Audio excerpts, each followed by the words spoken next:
So I was speaking to Hathor yesterday on a podcast that I was actually having with an author who wrote the book Conversations with the Earth. It was Dr. Yaffe, but she channeled in Hathor, and I got to ask questions about light, earth, air, water, even fascia.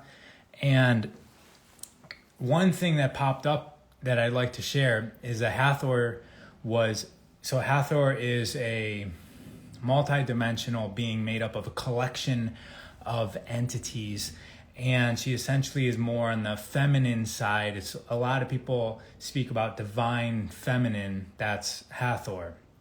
But we've got basically the insights from a multidimensional being across all time and space talking about how to harmonize oneself with nature. And the main message was to enjoy yourself in nature. Enjoy yourself in nature. It's that feeling of expression, of satisfaction, of fun. And that's what we know of as harmony. And from my limited perspective, what that means to me is that if we can coordinate our field into an open and accepting nature, a fun, enjoying nature, then it allows for the frequency of nature to flow into us, because that is our nature. We are nature. But if we're blocked up and we're restricted and we're maintaining our individual identity through emotions such as fear and lack and anger, where it's us versus them, we are no longer able to integrate into the elements.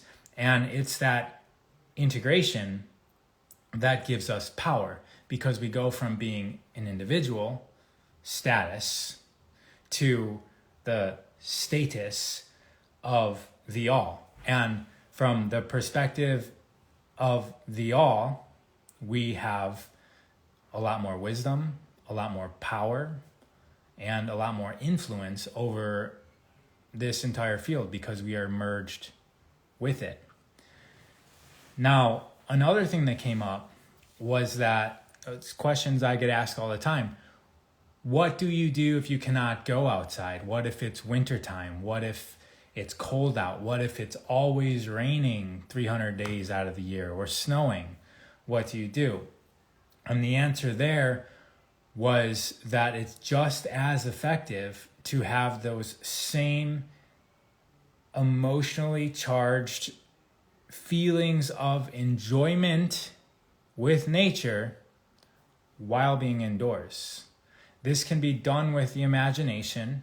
So if it's snowing outside, you literally don't have to go sit in the snow and force yourself to enjoy that. Although I would invite those of you who like the sound of that to definitely do that.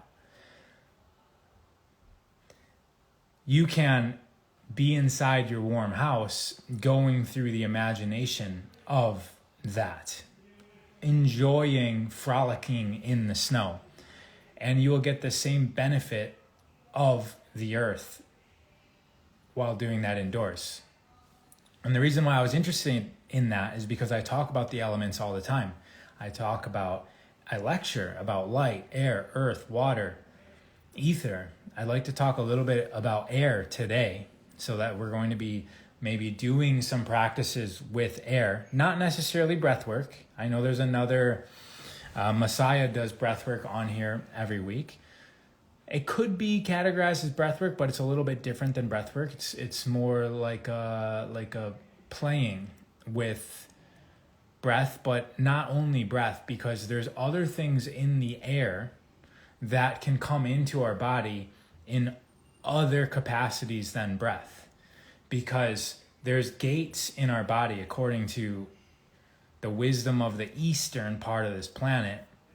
There's gates in our body, and our nose and our mouth is one of these gates. And within the air is things like oxygen and nitrogen and carbon. But there's also, which oxygen, nitrogen, carbon make up important things in our body. Melatonin is made up of those three things. But what was I saying? Not only is there those components in the air, there's also prana and there's life force. And those can come into your body in other capacities than the nose and the mouth. And it's really cool. When we stop breathing out of the nose and the mouth, we can then breathe in through these other gates. We can breathe in through the perineum. We can breathe in through the tips of the fingers. And we're going to be doing a little bit of that. We're going to be doing bone breathing in a little bit. Just to finish off on what Hathor was saying about being indoors and imagining. Imagination is one way to connect with the elements of nature. Another way is to also have a plant indoors. Now, this plant isn't going to have the energetic potential of the earth, but it's going to allow us to connect energetically with the energetic potential of the earth, if that makes sense. So when it comes to bone breathing, as I was just saying, the less we breathe out of our nose and mouth, the more that these other gates open. Now, I was just talking about imagining being outside. When you go outside, you can actually be in a fun-loving state of being to harness the energy of nature. But to go one step further than that is to vacuum in nature, vacuum in the elements. You can even vacuum in colors. And so, for instance, if you go into a forest, you see a bunch of green, and there's some brown, but it's a lot of green. And green is what fills up this area of our body. It's the heart chakra, and it's also in the middle of our color spectrum. And so when you go out, and instead of just noticing the green and having fun with it, actually create a vacuum in your body, in your heart center, and pull the green in, like with suction, pull the green in to yourself. That's a way to coax that energy into this part of our being. Same thing with yellow. We can go into the solar plexus. We go look at yellow flowers or dandelions, and same thing. Instead of just enjoying the yellow color, actually pulling it in. Red, root chakra. Orange is sacral or sex organs. And we can use these colors to fill in our chakras. So before we start to bone breathe, I want everybody, however your hands are, if you just take your hands, maybe they're resting on your color have to be in nature, or could it be like a sign on the road? So we're very powerful, and if you're looking at something that's man-made or artificial, I think that when it comes to light, a man-made produced light, that's when color gets really distorted, because the light is broken to a degree. It's different.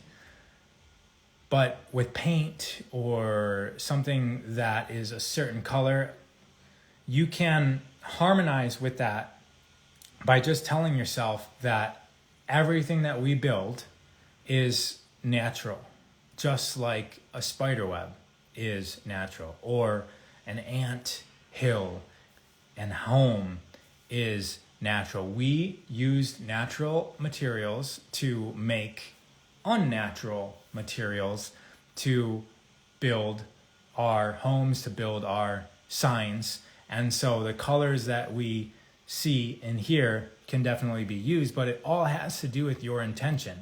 If you think about it, this entire earth is the earth. Everything that's happening on the earth is the earth. Not just the stop signs and the blue light coming out of our computers, but also the war and the killing and the rape. It's happening, and it's been happening. Now, is it going to keep on happening? As long as we're individuals here for an experience, that's what we're doing. We're all here bumping into each other while the spirit or the God or the source that is channeling through us is taking those experiences and integrating it into the consciousness, the collective consciousness. And the consciousness is, once again, the source or the Godhead. If anybody has any questions about what I'm saying, definitely let me know. All right, so let's talk about breathing de bone. All right, so hands are like this, and we're going to start with something else. Just on the inhales, make your hands come out, and on the exhales, close the hands. And this is just to get your body in coordination with the breath. And so, however your hands are, you can even have your hands like this, resting on your thighs. Inhale, and don't inhale. Do not force the inhale. Observe the inhale, and you're coordinating your hands to the inhales and exhales. Inhales open, exhales close.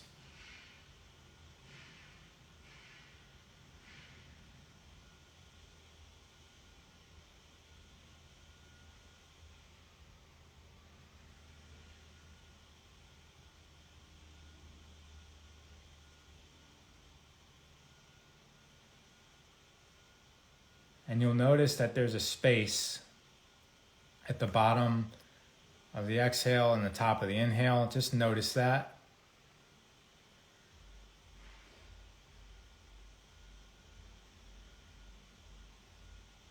And that's just your regular breath cycle.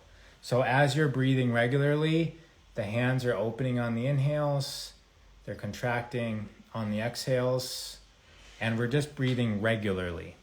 So if we take our hands now and put our palms face down on our thighs or our knees, and we start going more into ujjayi breath, like that ocean waves, but go a few more steps intensely on that and start to build more of a vacuum. So when you start to block your breath, you're going to see that there's your diaphragm is now pulling down, but you're restricting it up here, and your diaphragm's pulling down. It's creating a vacuum internally. Feel that vacuum internally extend from here out into your arms, into the tips of your fingers, where it's going to end, right? So as you're restricting the breath, you can feel your diaphragm trying to pull in that breath. I keep on repeating the same thing so that you guys start doing it as I'm saying it.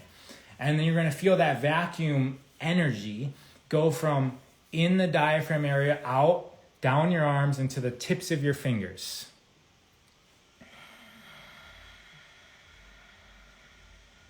And instead of air coming in through your nose, feel energy spiraling in through the tips of your fingers.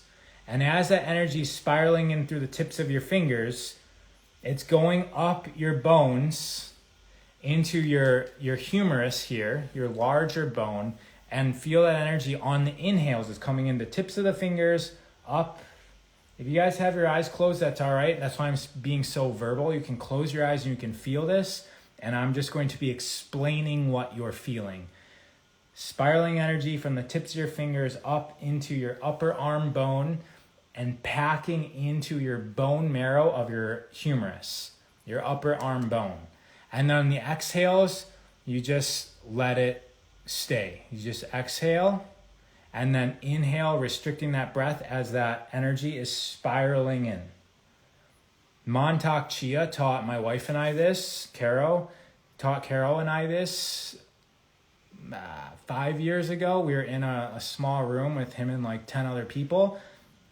And we were there for 2 weeks, and we were doing lots of practices like this. And so, once again, spiraling energy, we're restricting the inhales and pulling in energy and packing it into our bone marrow. We're going to do one more set, and then I'm going to give you something else to focus on. So when I say to begin, we're going to squeeze that energy in by clenching all of our muscles, and that's going to tighten around the bone, and it's going to pack that energy into your bone marrow. Your bone marrow produces a lot of stem cells. So the whole weekend was about amplifying the stem cell production in the body, but this bone breathing is about getting prana into the body, and it's pretty advanced. We could be doing a lot of other things that are a little bit more subtle and easier to do, but we're starting here. So I'm trusting that everybody's getting that energy flowing into the bone marrow. So now on the tops of your inhales, you're going to hold the inhales and flex all the muscles in your arms and your entire body. So at the top of the inhale, you're flexing and you're holding that inhale for 5 to 10 seconds as you're flexing. And when you're feeling that flex, you're feeling that energy packing into your bone marrow. And then you're just going to release on the exhale. And then now that's going to be the cycle. We're going to inhale in, pulling that energy from the air in, up the bones, into the arms. Now it's traveling through the fascia. I'm saying bone, but as we know, energy, the biophotonic, the electrical energy is traveling up, and it's going to the root of the system, the root of the foundation, which is the fascia. The bones grow into the fascia. So I'm using Montauk Chia's language, which is very simplified, but we can translate that into human garage language. If we imagine the spiral, which is what we're imagining, but it's going down into the different layers of the fascia. So once again, we're inhaling, we're holding that breath, and we're packing that energy in. And you're still doing it.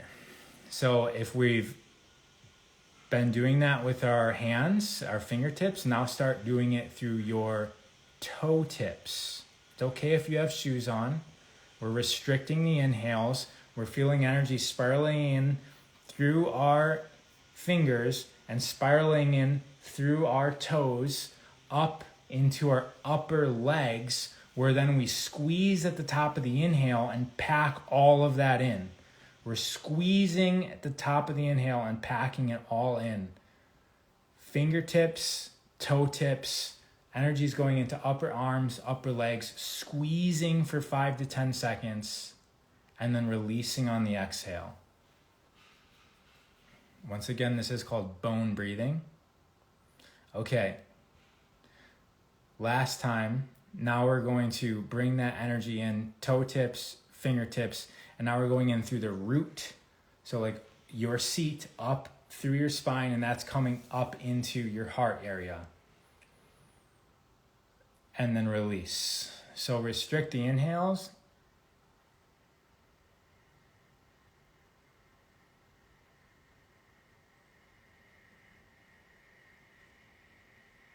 Squeeze. Pack it in and release.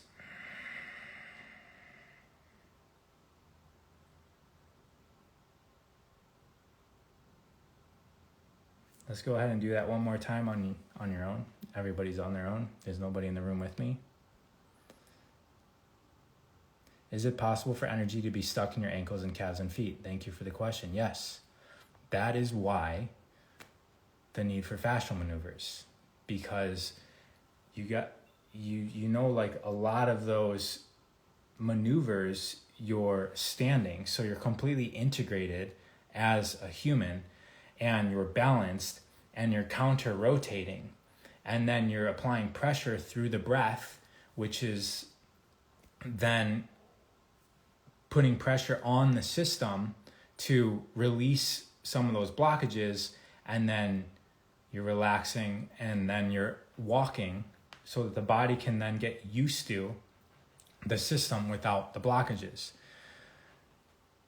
If you're able to be aware of the blockages in your body, then you're one step ahead. You can now work on that. When you're in the maneuver, you can work on clearing that channel.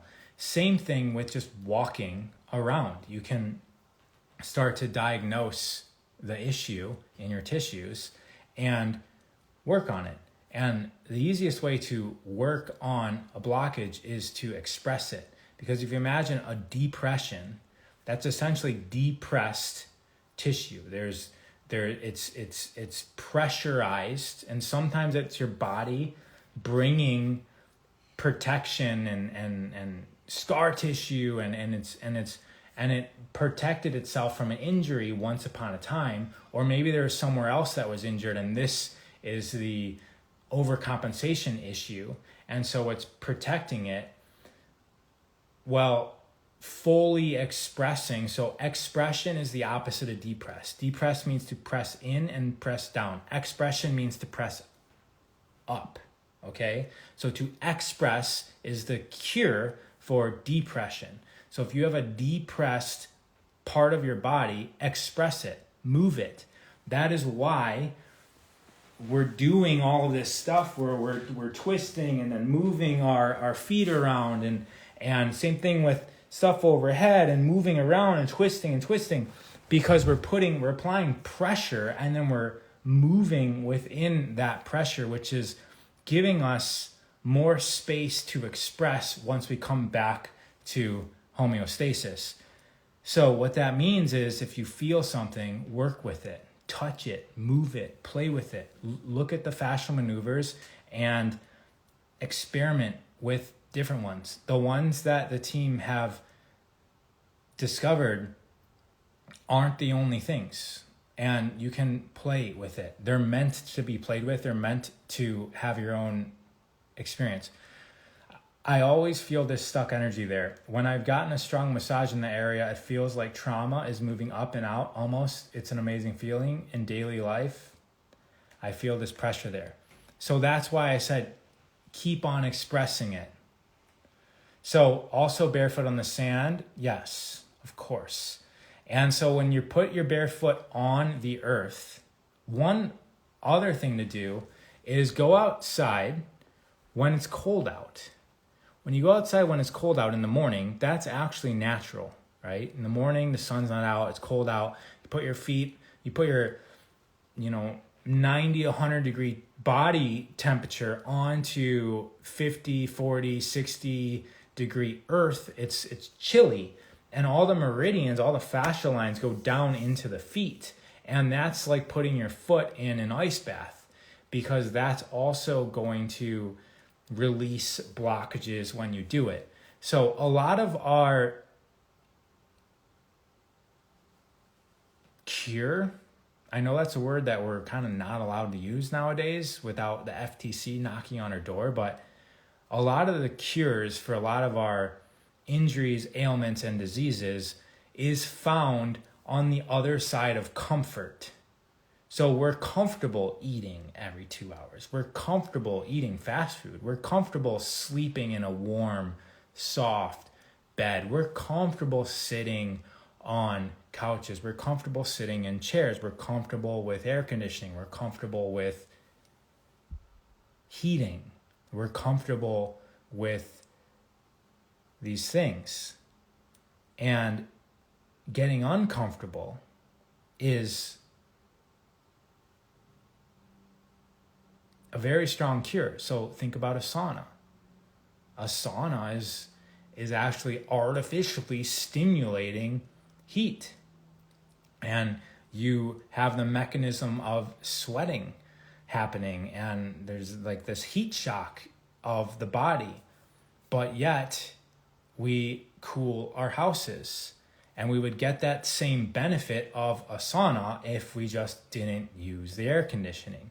Same thing with going outside in the morning, as I'm saying, and getting your feet on the cold earth, which is natural, which is going to take that energy of the earth and the wet ground. It's going to bring the electrons, but it's also cold, and it's going to clear out the channels of the body. And yes, it's uncomfortable, and it might feel like your feet are getting numb, but it is good for you because it is natural. So comfort is the real issue. Disease is a side effect. It's just a side. It's just what happens from you being too comfortable. The sick, if you want to call it sickness or disease, this is actually the cure. This is your body fixing itself. It's fixing itself. It's ridding itself of your comfort. And it's an uncomfortable process. So it's almost like if you don't get uncomfortably naturally and you're just consumed with the comforts of your life, then you're going to be in a forced uncomfortableness, which we call sickness, disease, detox, repair and regeneration, however you identify with what the mainstream calls sickness. But it's essentially like the sauna is. It's a forced state of uncomfortableness. That's what a fever is. A fever is a sauna. It's your body heating up. Beautiful hair. Appreciate you saying that. I've also heard the emotional meaning on ankles and legs are moving forward in life. Movement. It's not just movement, because you can't have movement without what? A direction. And so your feet and ankles symbolically represent the direction that you're moving. I would say that your calves represent the actual power within the movement. And your thighs represent your intention and your motivation to move. So intention is the left thigh, motivation is the right thigh. Your calves are the force, the energy that moves you, and the feet pick the direction, along with the eyes. And so if you're having issues in your feet and your ankles, energetically, it has to do with the directions that you're choosing. And maybe energetically you're going this way, but physically you're going this way, and now you have stagnation, you have a blockage. Lots of interesting stuff. And outside, even in negative 10-degree weather, I love when people here's the thing. Go outside in negative 10-degree weather and try it out. And if you last 10 seconds, then do it. Do you know what I used to do? I used to put my feet in a 5-gallon bucket of ice every night. Why? Because my foot reflexologist doctor told me that this is the best thing that I can do to reset and clear my entire system, and it'll trump anything else that I was doing. So I did it for a while, and then I realized, like, wait a minute, I can just go outside and get the same effect. And so yeah, if people are putting their feet in ice baths, if people are taking ice baths, you can go outside in the snow and be completely fine. But again, as I started this whole thing, it's not, if you have this perspective that it's wrong and being cold is bad, then you're not going to get any benefit. As Hathor was saying, it comes with not just going in nature, but enjoying it. Okay, and I would like to give a friendly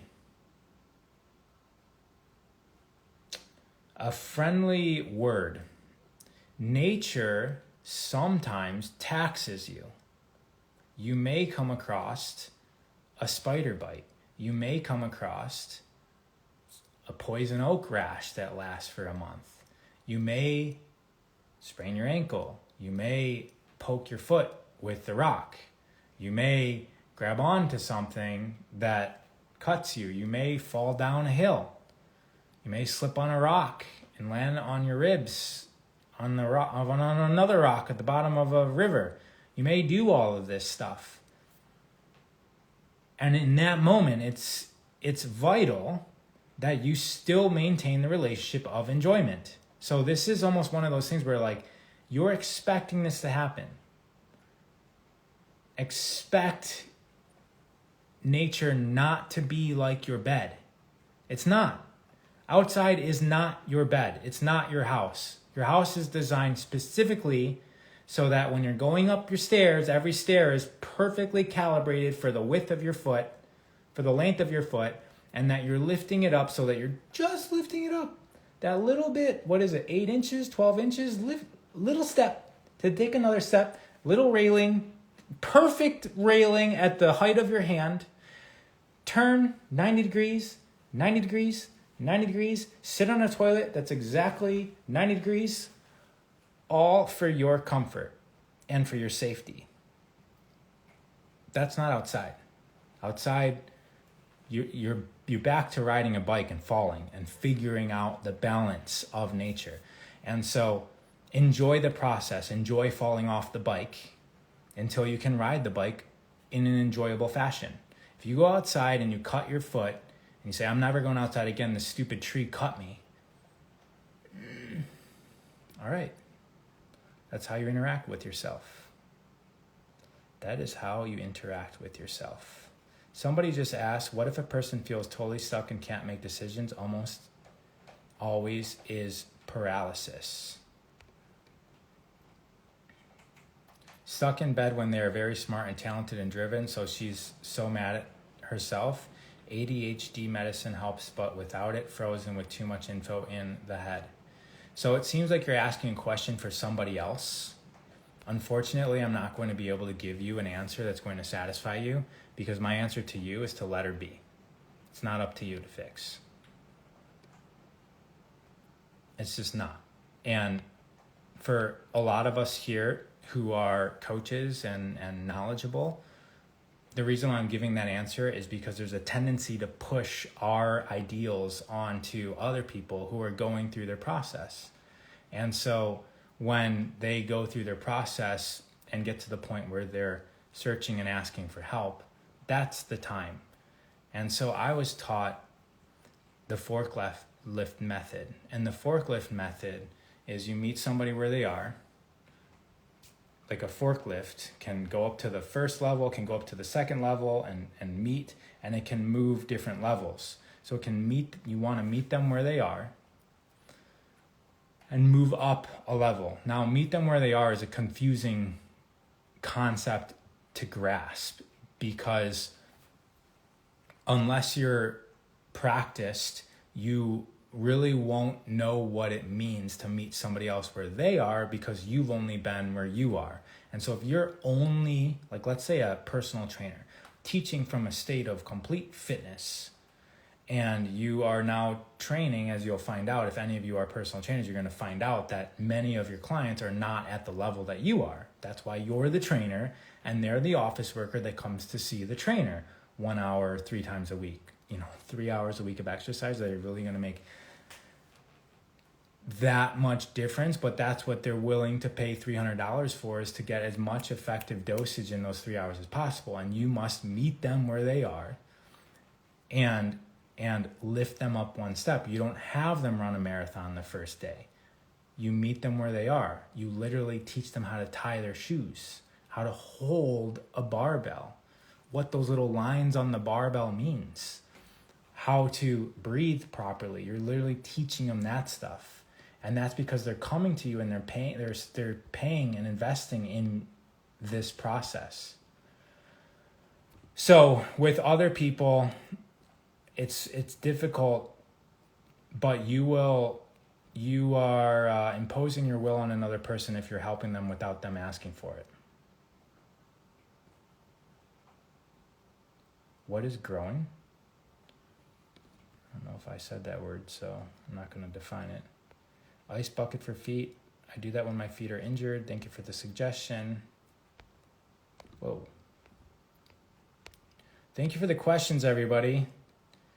I was planning to go barefoot walking with my dog today. Do it. Oh, so that's what I was getting with the negative 10 degree comment. Just do it. It's not, it's if there's a suggestion by somebody that takes 10 seconds, rather than spending 3 days arguing with them why it's not beneficial, try it out. Try it out for 10 seconds. try it out. All right, that person said the person they were talking about was them. But I did my 150-mile skating in barefoot shoes. I love the Marrow Vapor Glove 3. Skating? How do you skate in barefoot? How do you skate in shoes? What kind of skating? How do I let go of something and people really violated a core wound issue for me? How do I let go of something and people? So, first of all, this is a great question. And asking a question gives you power, right? It's like, how to, as opposed to just hating the scenario and being a victim. We're at the stage now where we're asking a question. Well, this happened to me. How do I clear this from the body? Now, my method is going to be different than a lot of other people's method. I have a degree in psychology, and so I like the whole mentality aspect of our being. I'm really into the mentality. There's emotional releases. I'm sure Gary, Jason, Cynthia, Aisha probably all have different answers to this question. But for me, what comes up for me right now is to explain to you guys, because you guys might know noise canceling headphones, right? So noise canceling headphones, if you inspect them, you're going to see that there's not just a speaker that points in towards the ear, but there's also something that points out. And it's like a speaker, but it's not really a speaker, but it has the vibrational mechanics of sound. And so noise canceling headphones don't necessarily block any noise. What they do is that they register the noise coming into the headphones, and they give the exact opposite frequency. So it's registering what's coming in, and it's giving the exact opposite frequency, which then cancels out the noise, and you hear silence. Okay? Another example of this mechanism that I'm going to talk about, how we can do this mentality with a trauma in our life. Another example of this is airquake dampening technology that's within skyscrapers. So we have skyscrapers, and there's earthquake dampeners inside. And what they do is they're these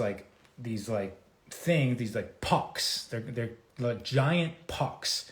And when the ground shakes, what the dampener's job to do is give the exact opposite movement of the ground, which then keeps the building solid and stable. And so when it comes to this question, how do I let go of something? We take the example of the noise canceling headphones and the earthquake dampeners. We now have a trauma that's causing uneasiness every time it gets brought up. Now, if it was with your dad, it's like any male teacher or police officer, colleague, boss, triggers that earthquake within our psyche. Or maybe it was a dog bit you, and now you're a little bit shifty around dogs and they can sense it. Now they don't like you anymore. Or maybe it's a relationship and it's there. The answer is not in the other person, because you're holding on to that trauma, and you're getting evoked into the memory. You're remembering. You're becoming one with the issue. That's member. You're a member of the event when you remember it. And so you're remembering it consciously and subconsciously all the time as certain things in your life remind you of it. So what do we need to do? We have to put a noise canceling headphone or an earthquake dampener onto it. And what I found a very easy way to do that is to take the event and journal about it for 10 minutes. Experience the earthquake, experience the sound, experience the smells, experience everything about it. Bring it up to the surface, which is really your consciousness going down into it. And this helps especially if you're in a theta state of mind. So that means after a meditation, savasana, right before sleep, that moment right before sleep, if you can get into that moment somehow, after a fascial maneuvers session where you just feel that calmness, Journal for 10 minutes. Go into the experience. Bring it up. Okay, so that's the frequency now that what? We're trying to dampen. We're trying to silence. So after we journal for 10 minutes about what happened, now we must journal for 15 to 20 minutes, a longer time, of the exact opposite. So if it's an event, how would you have wished it would have went? This could be a short-term, one-time event, or it could have been a series of events over like 15 years of how your parents treated you. How would you have wished they would have treated you? Another way is you can pretend you're having a conversation with the person. And how did the conversation go versus how would you wish the conversation would have gone? For 15 to 20 minutes in a theta state. This is going to, just like noise canceling headphones and earthquake dampers, now you have infused the opposite frequency into it, which has neutralized the event. And if you're like, that's not going to work because we're not doing it yet, nobody here was making a judgment or assessment on this.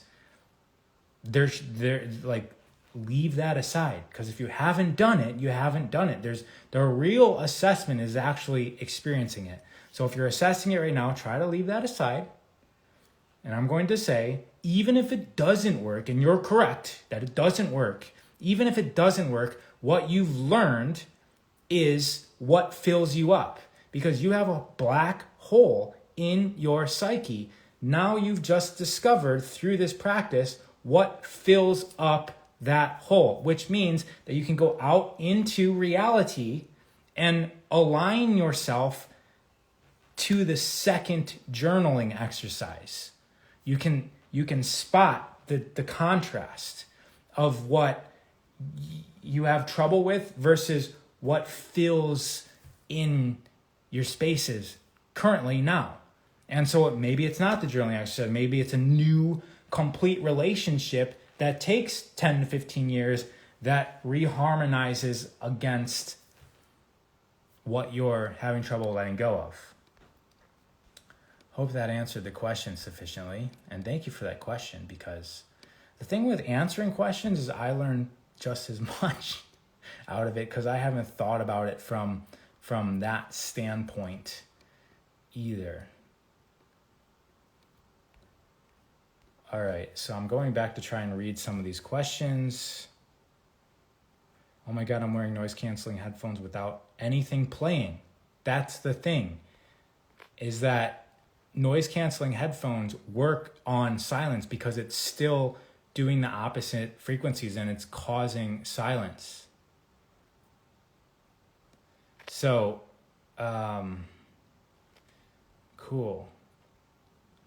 Why see crowded with so much garbage and no trees or nature, plus no windows in a high rise, so no fresh air? Since I moved here, I feel stuck.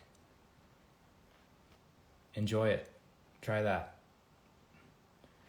Enjoy it. And then look for a promotion. We cannot create a new situation without assuming responsibility for a current situation, finding the best in it. Why are you here? What are the lessons? What is there to know? How is this experience fortifying myself for the future? This can be applied to jobs that you don't like. Okay, if you don't like your job, you're going to continue to get jobs you don't like. If you learn to love the job that you're currently in, two things happen. Number one, you don't need a new job. Number two, it's more likely that you being in a resonant state of happiness and joy is going to align you to more of that. If you're carrying around the energy of I hate where I live, every single person you meet, it's like they're meeting somebody who hates where they live. Or if you hate your job, every single person you meet is meeting somebody who hates their job, even if you don't say it, even if you think you're faking it. Yeah, everything's fine. And you know that you hate your job. Our bodies are communicating in subtle levels that are way beyond our conscious capability. Our conscious capability is very, very weak compared to our, let's call it unconscious, which is still our consciousness. But from like the terms that we have in English to differentiate between consciousness, unconsciousness, and consciousness, which is the same word as consciousness. But I'm talking about like grand consciousness that flows into us. And then there's the part of us that we're unaware of. And then there's part of us that we're aware of. So our conscious awareness is very weak compared to our unconscious awareness of consciousness. Our unconscious awareness of consciousness is doing things like making sure that our heart is beating the exact, like not beating, but beating to a resonance, which is spiraling our hemoglobin throughout our blood, that is making determination how much oxygen to release into our blood. And our eyes are focusing on every single time we move our eyes, it's shifting and it's focusing, it's calibrating exactly what we need to. It's filling in an image with all this light. Our nose is translating this information into smell. Our ear is translating information into sound. Most of that is happening unconsciously. Our consciousness picks up on some of that. Our consciousness has the ability to handle 2 conversations at once, which translates to about 120 bits of information. 120 bits of information is very, very little. Having 2 conversations at once is about the maximum we can maintain with our conscious awareness, whilst our unconscious awareness is handling millions of bits of information while it's doing all of these processes. So when you go meet somebody consciously, you're only assessing 120 bits worth, and you're only giving out and projecting 120 bits worth, but your body is processing millions of bits worth of information, and your body is giving out millions of bits of information. Your body is giving out the signal that you hate your job. And they know it, maybe unconsciously, but they know it. And guess what? Somebody who owns a company that could potentially grant you a better existence, they don't want somebody on their team who hates their job. Why would they? And so if they're in alignment, they don't need to even assess you. They just know this is the person who's not yet at the level that I'm looking for on my team, and they belong in the spot where they currently are, where they can be the type of person who they are.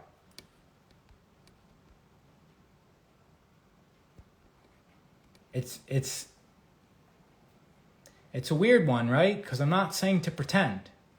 You can start by pretending, but this isn't pretend.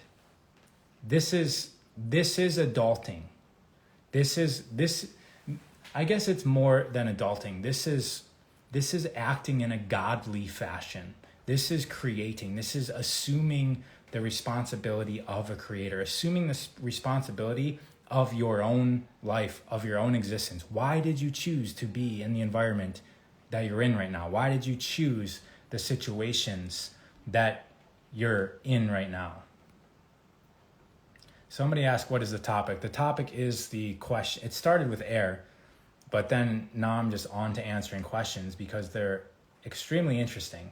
So if you guys have questions, let me know. Someone said, getting into theta is challenging for me. Yes, it is. As you wish, it will be. It will be. So even look at the words that we're using, right? And I think that recognizing challenge is great, especially if you're oriented to overcome challenges. But there's other questions, right? How is it that I could get into theta in a simpler, easier way, right? Like that, asking that question allows for a different opportunity of experiences as opposed to just simply stating that it's challenging. So I'm not saying that it's wrong to say it's challenging. I'm just saying like that's a statement that's going to be created and it's going to be proven easily because you've already verified it. Separation, and I'm reading this question without even proofing it. Separation sometimes will help create healthy boundaries, but some of us don't have that option, and then we need to do other alternative options and try to heal ourselves when others don't. Yeah, I mean, the answer is never in another person. Never. because that other person is you at the end of the day. And so whatever they are doing to you is exactly what they should be doing. They should be doing it. Otherwise, they wouldn't be doing it. Now, what does that mean morally? Like what our program of morals, like should and shouldn't, that's not the should I'm talking about. I'm talking about the should, meaning it's happening perfectly for you exactly how it should happen. Exactly how it should happen. The only thing that I can think of that is close to it shouldn't happen is us assuming that somebody else shouldn't have done something or an experience shouldn't have happened. So the closest thing that I can imagine shouldn't be is somebody saying or thinking or being the energy of saying that shouldn't be. Because if something is happening, it's happening exactly as it should. Exactly as it should. So I've channeled before, and I was channeling light, or no, I don't actually know, I didn't ask who I was channeling, but whatever was explained to me, was explaining to me what light was, and it says light is love, the might of love. It was love combined with might, and that's what light was. And then we eventually got to soul, and soul, interestingly, was soft oil. And as I was channeling straight to a keyboard, and as I was writing it down, I was like, soul is soft oil? What does that even mean? And then I got an image, and the image was spirit separated into a bunch of souls. And these souls were just like soft oil. And so if you imagine a bunch of, let's just call them droplets for lack of a better words, but it was a weird shape that I can't really explain. But all these droplets of souls, and they're a soft oil. But around some of these souls was a harder, more dense soul. So there was somebody in reality who was now no longer soft, no longer within the flow. And that soft, dense soul then stimulated the souls, the soft oil around it, to get even softer, more pliable. They were able to get more flowy, more within the harmony of the flow of this. It was almost like a machine that was kind of churning in like a toroid. And the stronger, harder ones were forcing all of the souls around it to get softer.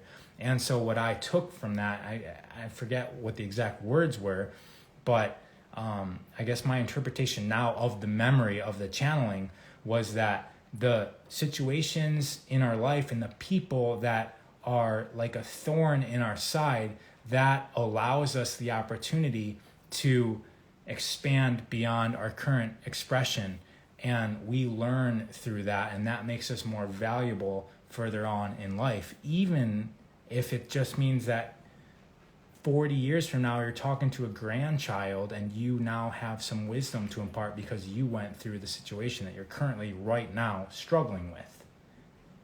And so just know that everything is happening exactly as it should be, and it's for your own soul's evolution.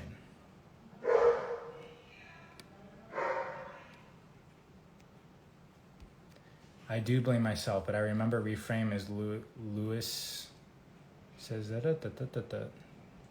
Couldn't really read that very quickly. Oh my God, yes, separations help so much.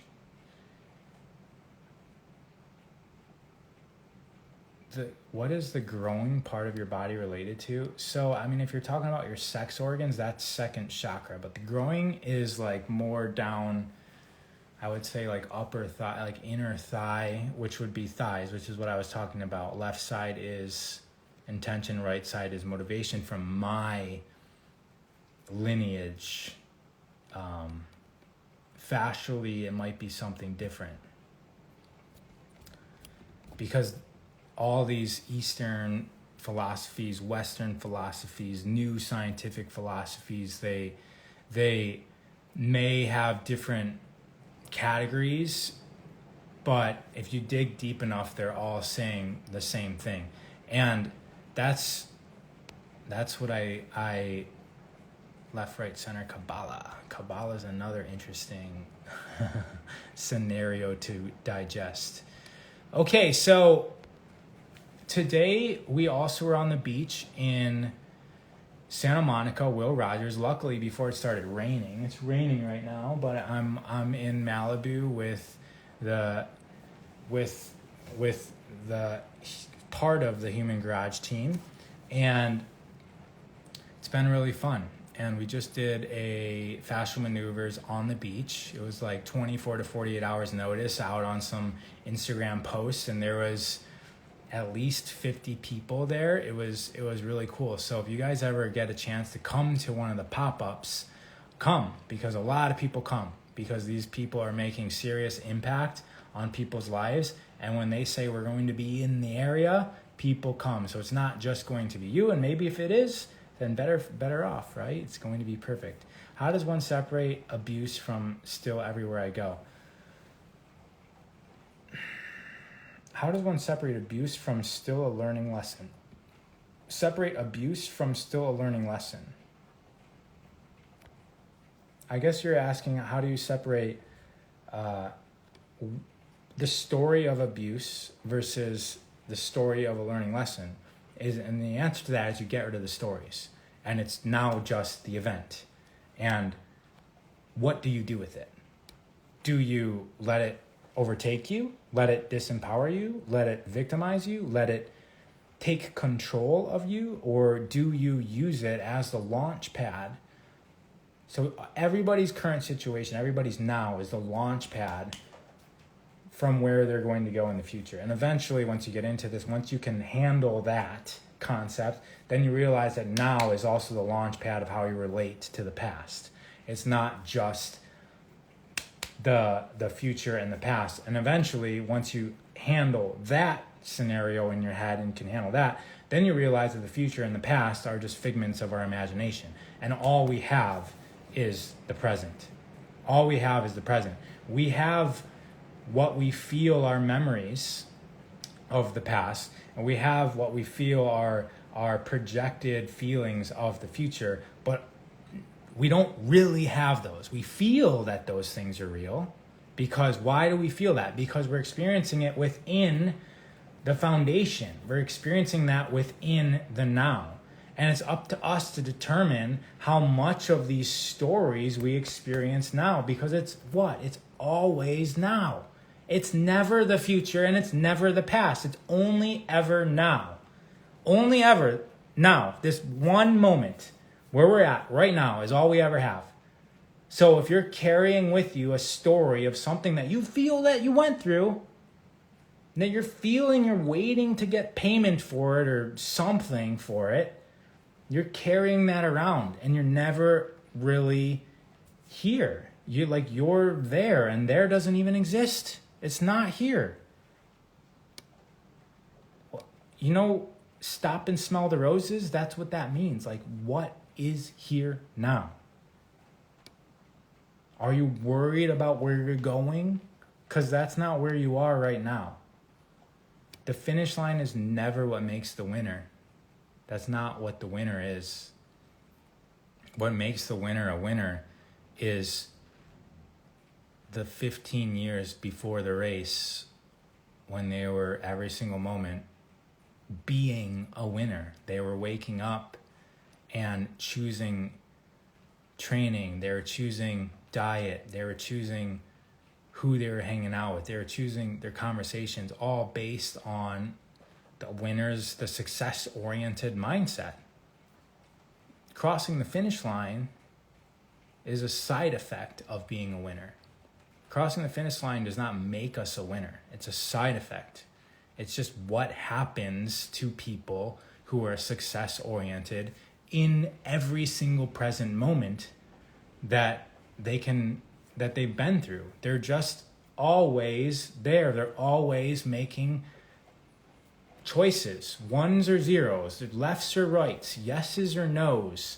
They're making choices based on the strongest version, the greatest expression of self. And if we can all learn to do that, every single moment we're faced with not every single moment, I should say, there's literally millions of moments within every second that all are evoking a choice. Literally, the direction that our feet goes is making micro movements.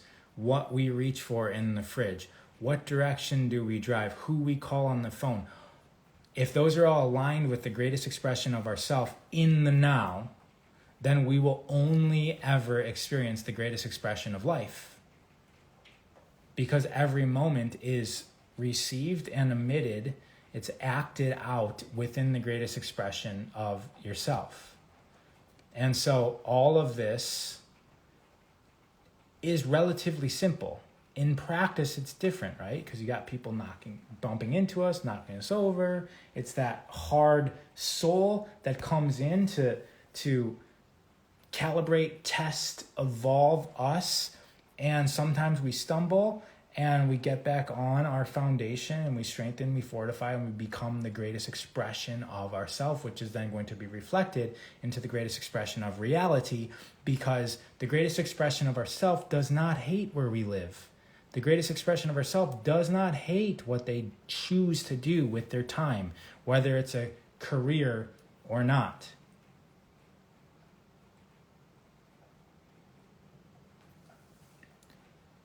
The greatest expression of ourself is the greatest expression that you can imagine. How do you step out of the past and into the now? Meditation? I giggled for a second because I felt like that was a simple, that was like I almost forget, like, yes, like there's a time where you have to think about doing it. Just like there was a time we had to learn how to drive a car like this, right? Or no, it's like, I used to, like when in driver's ed, I was using both feet on gas and brake. And then the person was like, just use your right foot. And I was like, oh, I didn't know that. So how do you become aware of the presence? That's like an interesting stage, because basically you have to understand your relationship with the past and future and be able to detach from that in order to be focused on the present. You will not be able to be focused on the present if you're focused on the past or the future. So that's where I would start.